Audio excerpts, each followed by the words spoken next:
68세의 김금자 씨는 대한민국 사람이라면 누구나 받을 수 있는 정부의 지원 덕분에 목숨을 구했습니다. 김 씨의 삶은 젊을 적부터 그리 순탄하지 못했습니다. 이 망할 것이 네가 그렇게 나보다 잘났어. 잘났냐고. 김 씨의 남편은 뭐랄까 종합 선물 세트 같은 사람이었습니다. 가정폭력, 여성 편력, 도박까지. 하루도 아내인 김 씨가 마음 편히 지낼 수 없게 만들었죠. 무엇보다 남편이 김 씨를 힘들게 했던 것은 학력 콤플렉스였습니다. 중학교 졸업인 남편과 달리 김 씨는 서울에서 대학교를 나왔었거든요. 인연이 어디 서방한테 눈가를 그따위로 떠. 내가 뭘요? 그리고 당신도 양심이 있으면 적당히 좀 해야죠. 맨날 창원에 있는 여자 만나러 노다니는 게 자식 보기 부끄럽지도 않아요? 뭐라고? 이게 감히? 심지어 김 씨의 아버지는 서울대학교 출신이었기에 남편의 시부모들도 김 씨를 향한 폭력을 일부러 모르는 체하는 것 같았습니다. 그렇게 매일 밤을 눈물로 지새우던 김 씨였지만 그런 그녀에게도 희망은 있었습니다. 엄마, 조금만 더 참으세요. 저 망할 인간. 제가 나중에 커서 꼭 쫓아낼게요. 바로 김 씨의 아들이었습니다. 하나뿐인 아들은 김 씨의 유일한 빛이자 어둠 속에 만난 등불 같은 존재였습니다. 마침내 아들이 취업을 하자 아들은 곧바로 김 씨에게 말했습니다. 엄마, 우리 이사 가요. 이사? 갑자기? 네, 저 인간 두고 우리끼리요. 아들이 말하는 저 인간은 바로 방구석에서 술에 취해 잠든 남편을 말하는 거였습니다. 내 이름으로 대출도 받아놨고 엄마랑 같이 살 수 있게끔 제가 노력할게요. 그러니까 이제 그만 고생하고 같이 나가요. 하지만 엄마, 아들이 김 씨의 눈을 바라보며 말했습니다. 나 이대로 엄마가 서서히 죽어가는 모습 보기 싫어요. 저 인간 때문에 엄마가 힘들어하는 모습 보기 힘들다고요. 아들의 말에 김 씨는 머리를 한 대 얻어맞은 느낌이었습니다. 남편의 곁에서 내가 죽어가고 있었다니 한 번도 자각하지 못한 점이었지만 그건 분명한 사실 같았습니다. 사실 두려운 마음도 있었죠. 남편이 그동안 나를 힘들게 했지만 과연 이 사람을 떠나서 내가 제대로 살 수 있을까 고민하던 김 씨의 손을 아들이 굳게 잡았습니다. 엄마, 걱정하지 마세요. 제가 있잖아요. 아들의 말에 김 씨는 결국 용기를 내었습니다. 이사는 남편이 친구들과 노름하러 지방으로 간 사이에 이루어졌고 방 2칸짜리 주택에 마침내 아들과 함께 들어선 순간 김 씨는 살면서 처음으로 숨이 트인다는 게 무엇인지 온몸으로 느꼈습니다. 그렇게 1년, 2년, 시간이 흘렀고 5년 차쯤 되자 김 씨도 어느 정도 안정을 찾았습니다. 그 사이 남편이 집 주소를 알고 찾아와 난동을 부리기도 했지만 아들이 나서서 그런 남편을 쫓아내 주었죠. 이 망할 것들이 날 버리고 도망을 가. 안 가면 죽게 생겼는데. 당연히 가야죠.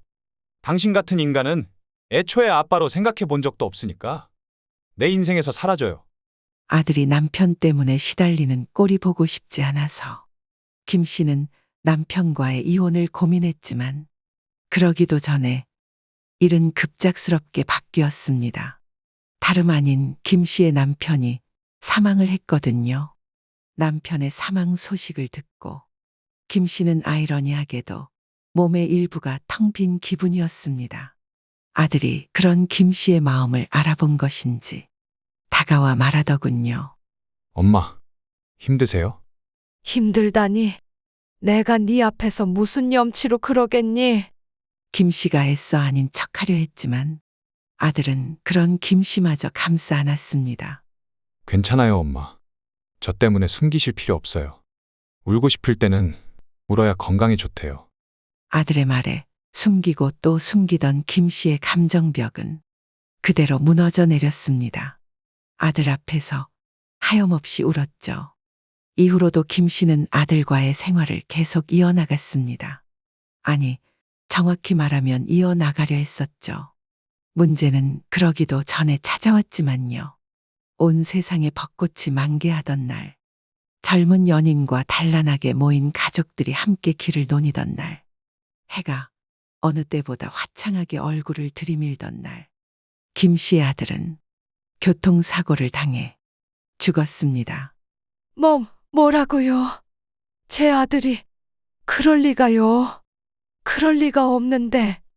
병원으로부터 온 전화를 받고 김 씨는 정신 나간 사람처럼 뛰쳐나갔습니다. 마구 뛰어갈 때까지만 해도 그럴 리가 없다고 생각했어요. 내 아들, 세상 누구보다 야무지고 자상한 우리 아들이 그렇게 허망하게 세상을 떠날 리가 없다고요. 병원에 도착하면 어디서 그런 장난 전화를 하냐고 의사에게 따지고 싶은 피가 들끓었지만 정작 김 씨에게는 그마저도 허용되지 않더군요. 군데군데가 붉게 물든 하얀 천에 얼굴까지 뒤덮여 있는 아들의 모습. 그 앞을 가로막은 의사가 침울한 얼굴로 말했습니다. 덤프트럭이 아드님 차를 덮쳤습니다. 시신 상태가 좋지 않아서 꼭 보지 않으셔도 됩니다. 제 아들이에요. 예? 김 씨는 멍하니 의사를 지나 천에 덮인 아들의 얼굴을 확인했습니다. 의사와 간호사가 얼굴 아래로는 보지 못하도록 천을 꼭 붙잡더군요. 김 씨는 두 눈을 감고 있는 아들에게 말했습니다. 아들, 엄마야. 아들은 대답이 없었습니다.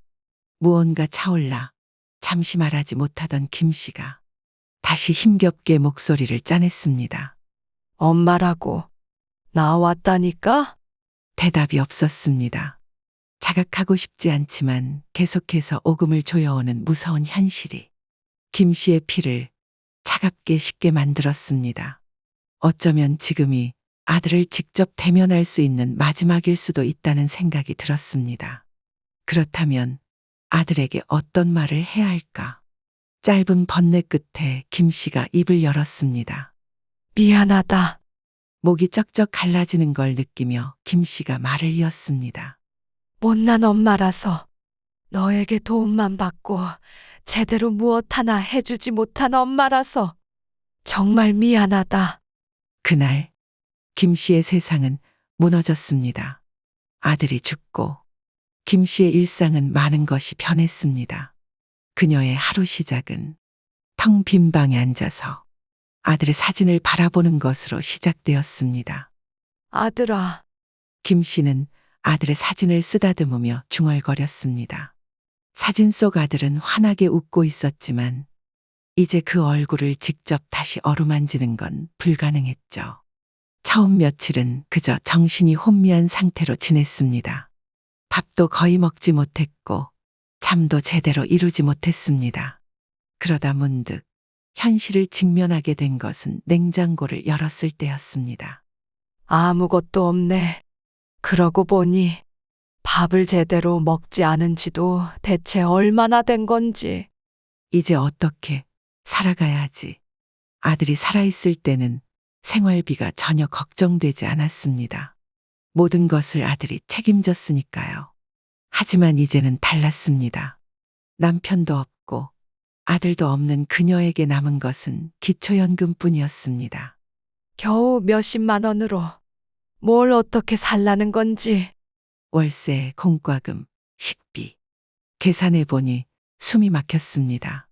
아들의 사망보험금이 조금 있었지만 장례비로 나간 데다가 남은 노후를 생각하면 실제로 쓸 수 있는 금액은 얼마 되지 않았습니다. 어디서부터 줄여야 할까? 머리가 복잡했습니다. 이대로 계속 집에만 있으면 더 우울해질 것 같아서 옷을 입고 바깥으로 나갔습니다. 커뮤니티 센터, 그러니까 노인정으로 향했죠. 하지만 막상 가보니 솔직히 말해서 암담했습니다. 김 씨가 제일 어린 편이었고 그나마도 이미 있는 사람들의 눈치를 봐야 했거든요. 하나 좋은 것은 밥을 준다는 거였죠. 어르신, 오늘도 오셨네요. 이쪽으로 오세요. 노인정 직원 혜은이 반갑게 인사했습니다. 그녀는 항상 밝은 표정으로 노인들을 맞이하는 28살의 젊은 여성이었습니다. 식사는 하셨어요? 혜은의 물음에 김 씨는 고개를 가로저었습니다. 그러자 혜은은 얼른 식사 중인 노인들 사이에 한 자리를 마련했습니다. 어서 와서 드세요. 다들 한참 맛있게 식사 중이시니까요. 김 씨는 식판을 받아들고 조용히 눈물을 흘렸습니다. 아들이 있을 때는 이런 적이 없었는데 이제는 생판 모르는 사람들과 마주 앉아 눈칫밥을 먹고 있다니요. 밥을 먹으며 김 씨는 노인정에 모인 다른 노인들을 바라보았습니다. 모두 자신처럼 외롭고 가난한 이들이었습니다. 그들 중 일부는 TV 앞에 모여 있었습니다. 와, 저 음식 봐. 대박이다. 어휴, 저 음식 한 그릇에 우리 한 달 생활비가 나오겠네. 화면 속에서는 젊은 연예인들이 호화로운 음식을 앞에 두고 맛있게 먹는 장면이 나오고 있었습니다. 이른바 먹방 프로그램이었죠. 저 정도는 아니어도 좋으니까. 나도 레스토랑에 한번 가봤으면 좋겠네. 젊었을 때는 내 돈으로 편하게 갔었는데. 김 씨 또한 멍하니 자기도 모르게 TV 속 화면에 빠져들었습니다. 아들이 살아있을 때는 저녁마다 따뜻한 밥과 반찬을 먹을 수 있었습니다. 가끔은 외식도 했고요. 하지만 이제 그런 날은 다시 오지 않을 터였습니다. 무엇보다 자식과 함께 느끼는 온정이라는 것, 그걸 느낄 여유가 없을 터였죠. 더 이상 앉아있기가 힘들었습니다. 자리에서 일어나 식판을 치우고 말했습니다. 혜은 양, 여기 뭐 도와줄 일 없나요? 네? 아니에요, 할머니. 편히 쉬시다 가세요. 어차피 제가 할 일인걸요. 그냥 뭐라도 하고 싶어서요. 혜은은 김 씨의 눈빛을 보더니 이해한다는 듯 고개를 끄덕였습니다. 말씀이라도 감사해요. 그럼 다음에 일이 있으면 꼭 부탁드릴게요. 김 씨는 고개를 끄덕이고는 노인정을 나왔습니다. 그날 저녁 거리의 음식점에서는 사람들이 웃고 떠들며 식사를 즐기고 있었습니다. 그들의 행복한 모습이 김 씨에게는 더욱 외로움을 느끼게 했죠. 우리 아들이 있었더라면 나도 저 사람들 가운데 웃으며 있었을 텐데. 집에 돌아온 김 씨는 유튜브를 켰습니다. 또다시 먹방 프로그램이 나오고 있었죠. 우와, 이 스테이크 정말 맛있겠다. 이 해산물 파스타도 한번 드셔보세요. 김 씨는 유튜브를 꺼버렸습니다. 영상 속 사람들은 마치 다른 세상에 사는 것 같았습니다. 그들이 한 끼에 먹는 음식값이면 자신은 일주일을 살 수 있을 터였죠. 나만 이렇게 힘든 건가? 이 세상에서 왜 나만 이렇게 살아야 하는 거지? 무언가 먹고 싶다는 생각에 찬장을 열어보았지만 라면 몇 개가 있을 뿐이었습니다. 김 씨는 다시 침대에 누워야 했습니다. 창문 밖으로 비가 내리기 시작했습니다. 빗소리를 들으며 김 씨는 조용히 눈물을 흘렸습니다. 김 씨는 우울한 생활을 반복했습니다. 매일 아침이면 노인정으로 향했고 오후에는 다시 집으로 돌아오는 일상. 그렇게라도 하지 않으면 하루 종일 아들 생각에 빠져 눈물만 흘려 다른 선택지가 없었습니다. 안녕하세요. 그나마 노인정에 있는 노인들에게 인사를 건네봐도 마땅한 대꾸마저 돌아오지 않았습니다. 다들 자기 인생이 고달프니 서로 관심이 없는 거였죠. 노인정에서 밥을 먹고 TV를 보고 가끔 다른 노인들과 대화를 나누는 것. 그게 김 씨의 일상이 되었고 그 속에서 지내다 보니 점차 온몸이 말라비틀어지는 기분이었습니다. 사는 게 사는 것 같지 않네. 낙담에 잠긴 일상은 김 씨의 온몸에서 점차 힘을 빼앗아갔고 그날도 평소와 같이 노인정에서 시간을 보낸 후 저녁이 되어 집으로 돌아가는 길이었습니다. 계단을 내려가던 김 씨의 다리에 갑자기 힘이 풀렸습니다. 균형을 잃은 김 씨는 그대로 계단 아래로 굴러떨어졌습니다. 무릎에서 뚝 하는 소리가 났고 곧이어 찢어질 듯한 통증이 밀려왔습니다. 너무 아파서 비명조차 제대로 지르기 힘들더군요. 할머니, 괜찮으세요? 다리가 너무 아파요. 제가 지금 바로 119 부를게요. 조금만 참으세요. 얼마나 시간이 흘렀을까. 지나가던 이웃이 퇴근길에 김 씨를 발견해 119를 불러줬습니다. 응급실에서 엑스레이를 찍고 의사는 심각한 표정으로 김 씨에게 다가와 말했죠. 전후방 십자인대가 전부 나갔습니다. 당장 수술이 필요합니다. 수술이요? 그럼 비용이 많이 들지 않나요? 그냥 깁스 같은 걸 하면 안 될까요? 의사는 고개를 가로저었습니다. 이대로 방치하면 앞으로 일상생활 자체가 힘드실 겁니다. 특히나 어르신 같은 나이라면 더욱 위험하고요. 결국 김 씨에게 마땅한 선택지는 없다는 소리였죠. 의사의 강권에 김 씨는 결국 동의했습니다. 걸을 수 없다면 남은 인생은 더욱 비참해질 테니까요. 수술은 성공적이었지만 회복은 쉽지 않았습니다. 한 달 가까이 병원에 입원해 있어야 했고 퇴원 당일 김 씨는 병원비 영수증을 받아들고 절망했습니다. 이렇게 비용이 많이 나왔어요? 김 씨의 말에도 원무과 직원은 딱딱하게 답할 뿐이었습니다.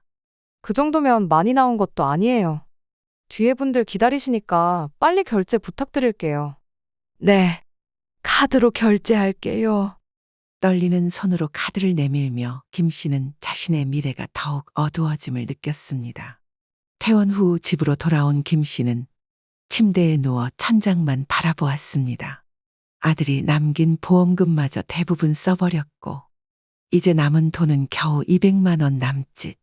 노후 대비는커녕 당장 몇 달 뒤가 암담한 상황이었습니다. 이제 어떻게 살아야 하지? 다리는 아직 완전히 회복되지 않아 지팡이 없이는 걸을 수 없었고 기초연금만으로는 월세와 공과금만 겨우 감당할 수 있었죠. 처음 며칠은 그냥저냥 버텨보았지만 문제는 점차 현실로 다가왔습니다. 너무 더워. 그렇다고 에어컨을 사자니 돈이 무섭고. 에어컨이 정확히 얼마나 하는지 알지 못하는 김 씨였지만 그냥 막연하게 비싸다는 생각을 할 뿐이었습니다. 그러다 보니 더위를 피할 수 있는 유일한 방법은 10년 넘게 사용하고 있는 구닥다리, 먼지 낀 선풍기뿐이었죠.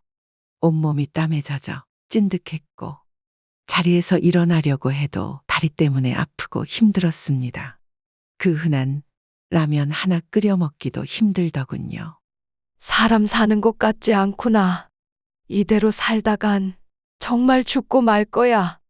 흔들리는 정신 속에 간병인이나 요양사를 잠깐이라도 써볼까 싶었지만 수중에 있는 돈으로는 그건 헛된 꿈에 가까운 소리였습니다.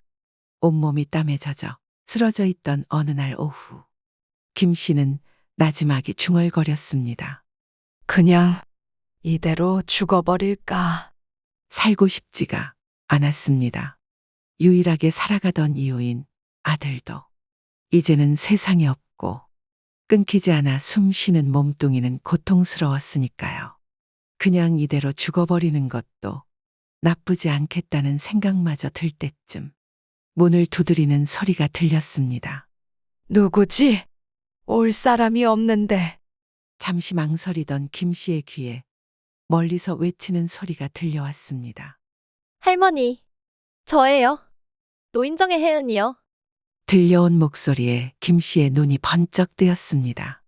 문이 열려 있으니 안으로 들어오라고 하자 정말로 혜은이가 조심스럽게 들어오더군요.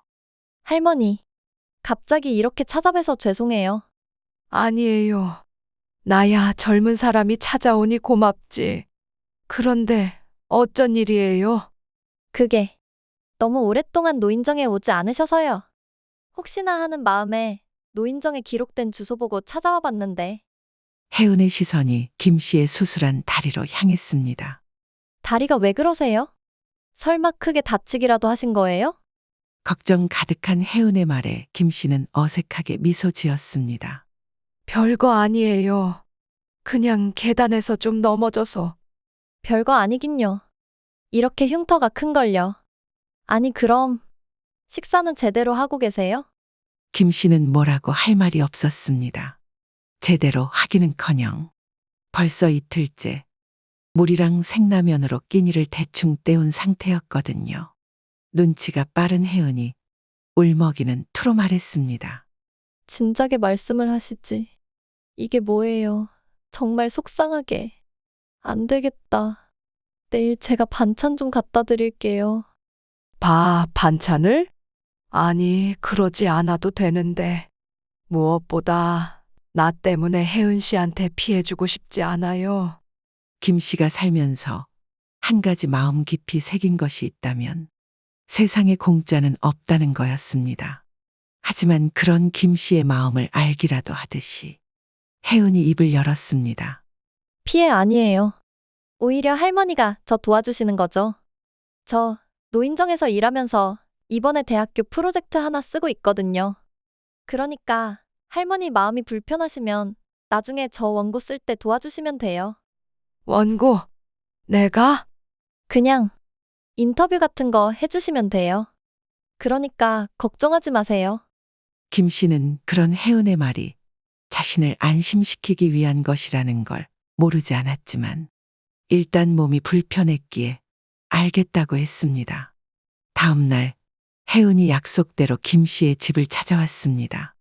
손에는 보온 도시락 가방이 들려 있었죠. 할머니, 일어나셨어요? 혜은의 밝은 목소리에 김 씨는 침대에서 몸을 일으켰습니다. 그래, 들어와요. 말씀 편하게 하세요. 그냥 손녀라고 생각하시고요. 혜은은 방 안으로 들어와 식탁 위에 도시락을 풀어놓았습니다. 김치찌개, 멸치볶음, 소고기 장조림, 정성스레 준비한 반찬들이 하나둘 테이블 위에 놓였습니다. 이게 다 뭐니? 이렇게나 많이 가져왔어? 김 씨의 눈이 휘둥그레졌습니다. 그동안 먹던 라면 때문에 질릴 지경이었는데 이렇게 다양한 반찬들을 보니 입에 침이 고이더군요. 어머님이 해주신 거예요. 어제 말씀드렸더니 할머니 드릴 반찬 싸주셨어요. 혜은은 밥 공기에 쌀밥을 담아 김 씨 앞에 내려놓았습니다. 식기 전에 얼른 드세요. 김 씨는 조심스럽게 젓가락을 들었습니다. 오랜만에 맛보는 제대로 된 한식 반찬에 목이 메어왔습니다. 한 숟가락을 입에 넣자마자 눈물이 핑 돌았습니다. 아들과 함께 살던 때, 내 몸이 건강할 때 생각이 나서였어요. 할머니, 맛있게 드세요. 더 있으니까 많이 드셔도 돼요. 혜은의 다정한 말에 김 씨는 고개를 끄덕였습니다. 정말 오랜만에 사람다운 밥을 먹는 기분이었습니다. 식사를 하는 동안 혜은은 김 씨의 모습을 유심히 지켜보았습니다. 숟가락을 드는 손이 떨리고 자리에서 일어날 때마다 얼굴을 찡그리는 모습이 보였거든요. 할머니, 다리 말고 다른 어려움은 없으세요? 김 씨는 잠시 망설이다 입을 열었습니다. 사실 거동이 너무 불편해서 일상생활 자체가 힘들어. 화장실 가는 것도 힘들고 요리는 꿈도 못 꾸고 말이야. 평소였다면 자신의 약점을 쉽게 드러내지 않았을 텐데 혜은에게는 왠지 모든 걸 털어놓고 싶어졌습니다. 혜은의 눈썹이 찌푸려졌습니다. 그렇구나. 전혀 몰랐어요. 진작 말씀하시지. 혜은이 김 씨의 손을 꼭 잡았습니다. 제가 한번 요 앞에 주민센터에 가서 알아볼게요. 혹시 도움받을 수 있는 서비스가 있는지요? 주민센터? 거기서 나 같은 사람에게 줄 복지 같은 게 있을까? 걱정하지 마세요. 요즘은 생각보다 다양한 복지 서비스가 있어요. 기초생활수급자가 아니더라도 받을 수 있는 서비스가 많거든요. 혜은의 자신감 있는 말투에 김 씨는 작게 희망을 품었습니다. 그래? 그럼 한번 부탁할게. 정말 고마워. 혜은은 그날 식사를 마치고 바로 주민센터로 향했습니다. 김 씨는 혜은이 떠나고 난 후에도 마음이 따뜻했습니다. 누군가 자신을 걱정해주는 사람이 있다는 것만으로도 위안이 되었으니까요. 이틀 후, 혜은이 다시 김 씨를 찾아왔습니다. 이번엔 얼굴에 환한 미소를 띠고 있었습니다. 할머니, 좋은 소식이 있어요. 김 씨는 혜은의 얼굴을 보고 반색했습니다. 무슨 소식인데 그렇게 신나 보이니? 제가 주민센터에 가서 상담을 해봤는데요. 긴급 돌봄 지원 사업이라는 게 있더라고요. 긴급 돌봄? 그게 뭔데? 혜은은 신이 나서 설명했습니다. 갑작스러운 위기 상황에 처한 어르신들을 위한 프로그램이에요. 할머니처럼 다리를 다쳐서 일상생활이 어려운 분들을 지원해주는 거죠. 그런 게 있어? 네. 상황마다 다르기는 하지만 집에 방문해서 돌봐줄 사람 비용도 지원되고요. 청소나 빨래, 식사 준비도 가능하대요. 목욕 서비스도 있고요. 한국 사람이라면 누구나 신청할 수 있는 거라 할머니도 당연히 해당되는 거래요. 생각지도 못한 내용이었습니다. 김 씨의 눈이 커졌습니다. 정말 혜은의 말대로만 된다면 걱정이 없을 것 같았죠. 정말로? 그런데? 그럼 비용이 많이 들지 않을까? 혜은은 더욱 환하게 웃었습니다. 그게 바로 좋은 소식이에요. 할머니는 소득 분위가 낮아서 본인 부담금이 거의 없대요.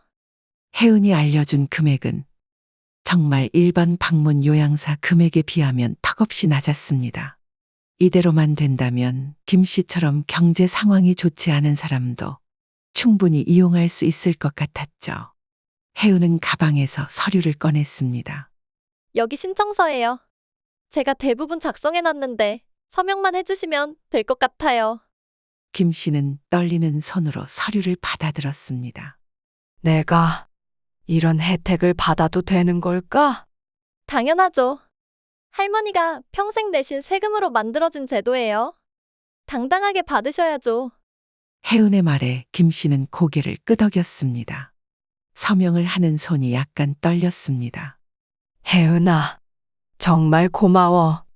네가 아니었으면 이런 것도 몰랐을 거야. 혜은은 김 씨의 어깨를 가볍게 토닥였습니다. 환하게 지어진 그녀의 미소에 김 씨는 자기도 모르게 눈물을 흘렸습니다. 혜은의 도움으로 긴급 돌봄 지원 사업에 신청을 했고 얼마 지나지 않아 승인되었습니다. 그리고 김 씨의 생활은 즉각적으로 나아지기 시작했습니다. 30일 동안의 한정된 돌봄 서비스였지만 그것만으로도 김 씨에게는 큰 변화가 찾아왔죠. 매주 방문하는 요양보호사가 집안 청소와 빨래, 식사 준비를 도와주었습니다. 깨끗해진 집안, 따뜻한 밥과 반찬들. 이런 작은 것들이 김 씨에게는 큰 위안이 되었습니다. 이렇게 사람답게 살 수 있다니? 이 좋은 걸 왜 나만 몰랐을까? 김 씨는 깨끗하게 정리된 집안을 둘러보며 중얼거렸습니다. 돌봄 서비스를 받는 동안 김 씨의 몸 상태도 눈에 띄게 좋아졌습니다. 누군가 정기적으로 찾아와 살피고 도와준다는 안도감 덕분인지 다리도 점차 회복되어 짧은 거리는 지팡이 없이도 걸을 수 있게 되었습니다. 하지만 서비스가 끝나갈수록 김 씨의 마음은 다시 무거워졌습니다. 30일의 기간이 끝나면 다시 예전처럼 혼자 모든 것을 해결해야 했기 때문입니다. 이제 뭘 해야 하지? 그나마 다리는 나아졌다지만 생활비는 또 어디서 구해야 할까? 김 씨에게는 특별한 기술도 화려한 경력도 없었습니다. 평생 가정주부로 살았기에 취업 시장에서 내세울 만한 것이 없었죠. 마음 같아서는 혜은에게 다시 도움을 청하고 싶었지만 이미 너무 많은 것을 받은 터라 차마 입을 열 수 없었습니다. 그 애도 자기 삶이 있는데 이렇게 계속 신세만 질 순 없지. 돌봄 서비스가 끝나던 날 김 씨는 노인정에 들러 혜은에게 감사 인사를 전했습니다. 혜은아, 그동안 정말 고마웠어. 덕분에 많이 나아졌고.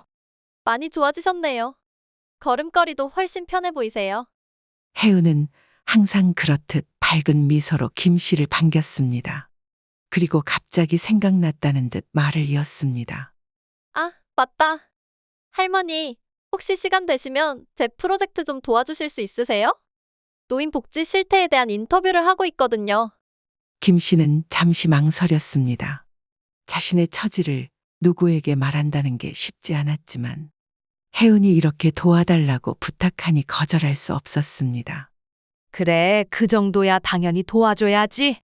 이틀 후 혜은은 녹음기를 들고 김 씨의 집을 찾았습니다. 인터뷰는 생각보다 편안한 분위기로 진행되었고 김 씨도 점차 마음을 열게 되었습니다. 할머니, 근래 가장 큰 고민은 무엇인가요? 편하게 말씀해 주시면 되세요. 이 질문에 김 씨는 잠시 침묵했습니다. 그리고 자신도 모르게 진심을 털어놓았습니다. 사실 이제 돈이 걱정이야. 돌봄 서비스 덕분에 몸은 많이 나아졌지만 그것도 이제 끝났고 앞으로 어떻게 살아가야 할지 막막해. 할머니, 내가 할 수 있는 일이 있을까? 이 나이에 다리도 아직 완전하지 않은데. 김 씨의 목소리가 살짝 떨렸습니다. 평소라면 절대 이런 속마음을 드러내지 않았을 텐데 그날은 왠지 모든 것을 털어놓고 싶었습니다. 혜은은 녹음기를 잠시 멈추고 김 씨의 손을 꼭 잡았습니다. 그런 고민이 있으셨군요. 인터뷰 마치고 제가 한번 알아볼게요. 요즘은 시니어 일자리도 많이 있거든요. 김 씨는 미소 지었지만 속으로는 별 기대를 하지 않았습니다. 이 나이에 다리까지 불편한데 누가 날 써주겠어? 인터뷰가 끝난 후 김 씨는 혼자 남은 집에서 아들의 사진을 바라보며 한참을 생각에 잠겼습니다. 아들, 엄마가 참 염치가 없다. 힘들 때마다 네 얼굴을 보면 문제가 해결되던 습관이 남아서 지금도 어려울 때면 너를 찾고 있으니 쓸쓸한 마음에 잠 못 이루던 밤이 많았지만 그래도 김 씨는 포기하지 않으려 했습니다. 아들이 하늘에서 자신을 지켜보고 있다는 생각으로 하루하루를 버텨나갔습니다. 그렇게 며칠이 지난 어느 날 혜은이 숨을 헐떡이며 김 씨의 집으로 달려왔습니다. 할머니, 좋은 소식이 있어요. 김 씨는 혜은의 들뜬 얼굴을 보고 의아했습니다. 무슨 소식인데 그렇게 신이 났니? 제가 드디어 할머니께 딱 맞는 일자리를 찾았어요. 다리가 불편해도 할 수 있는 일이요. 김 씨는 반신반의하는 표정으로 혜은을 바라보았습니다. 정말? 나 같은 사람이 할 수 있는 일이 있다고? 네. 지금 우리 노인정에서 복지 파트너를 구하고 있어요. 마침 얼마 전에 공고가 났더라고요. 복지 파트너? 그게 뭐야? 혜은은 신이 나서 설명했습니다. 노인정에서 매일 점심을 차리고 어르신들을 돌보는 일이에요. 할머니처럼 다른 어르신들의 마음을 잘 이해하시는 분이 딱 맞을 것 같아요. 하지만 내 다리가 이런데. 걱정하지 마세요. 거동이 불편하신 분들도 일할 수 있게 시설이 잘 되어 있어요. 주로 하는 일은 음식 준비와 말벗해드리는 거니까요. 급여도 기본급에 상해보험까지 나와서 생활하시는데 많은 도움이 될 거예요. 김 씨의 눈에 눈물이 고였습니다. 자신에게도 일할 기회가 생기다니 정말 꿈만 같았습니다. 정말 내가 할 수 있을까? 당연하죠. 할머니만큼 따뜻한 분이 어디 있어요? 게다가 제가 옆에서 도와드릴 수 있잖아요. 우리 같이 일하는 거예요. 김 씨는 떨리는 손으로 혜은의 손을 꼭 잡았습니다. 혜은아, 정말 고마워. 네가 아니었으면 이런 기회도 몰랐을 거야. 그날 밤 김 씨는 오랜만에 편안한 마음으로 잠자리에 들었습니다. 창밖의 달을 바라보며 아들에게 말을 건넸습니다. 아들, 거기서도 이 엄마를 지켜봐 주고 있는 거지? 네가 아니라면 이 모든 일이 어떻게 가능했을까 싶다. 일주일 후 김 씨는 노인정의 복지 파트너로 첫 출근을 했습니다. 처음에는 걱정이 많았지만 막상 일을 시작하니 생각보다 괜찮았습니다. 이쪽으로 오세요. 주방 설명부터 해드릴게요. 혜은이 김 씨를 안내했습니다. 깔끔하게 정리된 주방, 식재료가 가득 찬 냉장고. 생각보다 복잡했지만 김 씨는 묵묵히 설명을 듣고 있었습니다. 주 업무는 점심 준비와 청소예요. 어르신들이 대략 11시 반부터 오시니 그 전에 음식이 준비되어야 하고요. 오케이. 최선을 다해 볼게. 너무 걱정은 마세요. 다른 파트너 두 분이 계시니까 잘 도와주실 거예요. 특히 다리가 불편하신 부분은 미리 말씀드려뒀어요. 첫날은 주로 다른 파트너들이 일하는 모습을 지켜보는 것으로 시간이 흘렀습니다. 함께 일하게 된 파트너들은 모두 김 씨보다 몇 살 어렸지만 자상하게 일을 가르쳐 주었습니다. 무거운 건 제가 들 테니 걱정 말아요. 대신 이 김치는 좀 양념해 주시겠어요? 네, 감사합니다. 점심시간, 노인정에는 많은 어르신들이 모였습니다. 대부분 김 씨보다 나이가 많았고 몇몇은 김 씨가 노인정에서 밥을 먹던 시절부터 얼굴을 아는 사람들이었습니다. 이제 여기서 일하게 된 거야. 네, 어제부터요. 앞으로 맛있는 음식 많이 해드릴게요. 그래, 잘 부탁하네. 이렇게 시작된 김 씨의 일상은 생각보다 바빴지만 보람도 있었습니다. 무엇보다 혼자 집에서 우울하게 지내던 때보다 훨씬 나았죠. 월급은 많지 않았지만 생활을 유지하기에는 충분했습니다. 일주일이 지나고 김 씨의 솜씨에 노인정 어르신들의 반응이 좋아졌습니다. 혜은도 틈틈이 김 씨를 도와주었습니다. 특히 다리가 아픈 날은 더 신경 써주었죠. 할머니, 오늘은 의자에 앉아서 양념만 하세요. 제가 여기저기 뛰어다닐게요. 고마워, 혜은아. 나 때문에 힘들지? 미안하다. 매번 도움만 받고. 무슨 말씀이세요? 할머니가 지금 얼마나 큰 도움이 되고 있는데요? 시간이 점차 지나자 김 씨의 다리도 많이 나아졌고 일에도 익숙해졌습니다. 어느 날 식사 시간이 끝나고 설거지를 하던 중 한 할머니가 김 씨에게 다가왔습니다. 이거 내가 집에서 만든 부각인데 좀 맛봐요. 어머, 고맙습니다. 이렇게 김 씨는 노인정 안에서 자신의 역할을 찾아가고 있었습니다. 유일한 가족이었던 아들이 세상을 떠났지만 지금은 이곳에서 새로운 인연들을 만들어가고 있었죠. 3개월이 지나 김 씨는 첫 월급을 모아 작은 선물을 샀습니다. 혜은아, 이거 받아. 이게 뭐예요? 할머니? 별거 아니야. 그동안 네가 나 많이 도와줬잖아. 너무 고마워서. 작은 손수건 세트였습니다. 비싼 것은 아니었지만 김 씨의 진심이 담긴 선물이었습니다. 와, 너무 예뻐요. 정말 감사해요, 할머니. 이런 선물 안 해주셔도 되는데. 그런 소리 하지 마. 네가 아니었으면 난 지금 어떻게 됐을지 몰라. 비록 작은 선물이지만 혜은과 따뜻한 마음을 나눌 수 있어 행복했죠. 그날 저녁 김 씨는 집에 돌아와 아들의 사진 앞에 앉았습니다. 아들, 김 씨는 사진 속 아들의 웃는 얼굴을 조심스럽게 쓰다듬었습니다. 오늘도 엄마 열심히 살았어. 처음엔 너 없이 어떻게 살아가나 싶었는데, 그래도 사람이라는 게 살아는 지더라고. 부모를 잃은 자식은 고아라고 한다지만 자식을 잃은 부모는 무엇으로 불러야 하는가? 김 씨는 아들에 대한 그리움을 애써 삼켰습니다. 그러니까 아들아, 나도 이제 너 그만 놓아줄 테니까 너도 거기서 조금만, 아주 조금만 더 이 엄마를 기다려주렴. 알겠지? 김 씨는 오늘도 우리의 곁에서 하루를 살아가고 있습니다.